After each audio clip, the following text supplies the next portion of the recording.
कि किसी को पता भी नहीं था कि कोई नई कानून साजी होने वाली है, कोई जानता भी नहीं था कि कुछ किया जाएगा। अचानक से एक एक्ट में तरमीम की जाती है और आर्मी चीफ को वो इख्तियारात दे दिए जाते हैं फौज के अंदर और बाहर जो आज तक किसी आर्मी चीफ को, क्या किसी डिक्टेटर को भी नहीं मिले। मार्शल और डिक्टेटर के पास भी कभी इतने इख्तियारात नहीं रहे जितने इख्तियारात इस वक्त मौजूदा आर्मी चीफ ने अपने कंट्रोल में ले लिए हैं। फील्ड मार्शल आसिम मुनीर ने सीडीएफ के तमाम इख्तियारात जो जो इनको मिल सकते थे मैक्सिमम इन्होंने वो अपने पास रख लिए इस कानून साजी के जरिए से जो अब की गई है।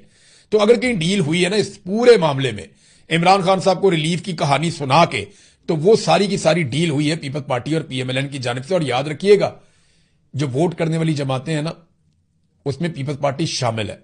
फील्ड मार्शल आसिम मुनीर को जो ये नई ताकत दी गई है, जिसमें बेशुमार इख्तियारात से नवाज दिया गया है कि दुनिया में किसी आर्मी चीफ के पास इतने इख्तियारात नहीं है।